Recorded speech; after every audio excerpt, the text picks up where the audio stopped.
हम इंडियंस या तो लीगली इलिटरेट हैं या बिल्कुल पब्लिक स्पिरिटेड नहीं है। मेरे लीगल ओपिनियन में रोहतक बास्केटबॉल प्लेयर के केस में एफआईआर होनी चाहिए थी अंडर क्रिमिनल नेग्लिजेंस, जो कि अब तक नहीं हुई है।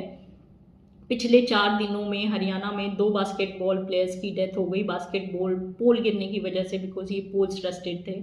सीएम नायाब सैनी ने इन परिवारों को 5 लाख की एक्स ग्रेशिया देने की अनाउंसमेंट करी है और इंक्वायरी सेटअप हो गई है as usual and the matter ends here. ये केस केवल सिविल लाइबिलिटी तक सीमित नहीं है, it's a case of criminal negligence. According to news report इस केस में कई बार कंप्लेंट्स करी गई थी इस इंफ्रास्ट्रक्चर को रिपेयर करने के लिए और उसके बावजूद इसे रिपेयर नहीं किया गया, तो यहाँ पर क्रिमिनल कल्पेबिलिटी इन्वॉल्व है। Criminal negligence not just involves commission, it involves omission also.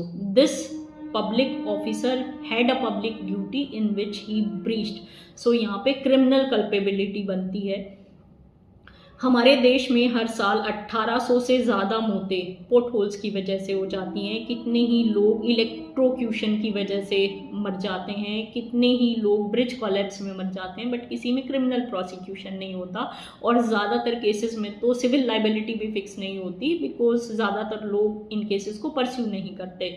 मेरे इस वीडियो का उद्देश्य आपको आपके राइट्स और रेलिवेंट रेमेडीज से अवगत कराने का है। ऐसे केसेस में क्रिमिनल कल्पेबिलिटी साबित होनी चाहिए, फिक्स होनी चाहिए। इन केसेस में प्रोसिक्यूशन ना होने का एक कारण ये भी है कि लोगों को उस पब्लिक इंफ्रास्ट्रक्चर वर्क के कॉन्ट्रैक्टर की जानकारी ही नहीं होती। सो मेरे ओपिनियन में हर पब्लिक वर्क की प्रीमाइसेस पे उसके कॉन्ट्रैक्टर का QR कोड लगाया जाना चाहिए, जो कि अपेरेंटली विजिबल हो, ताकि सभी को उसकी जानकारी मिल सके।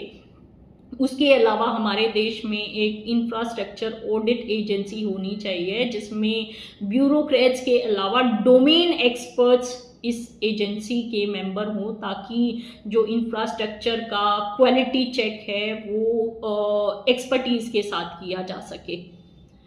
Hope you found this information useful. Thank you for watching. Stay tuned.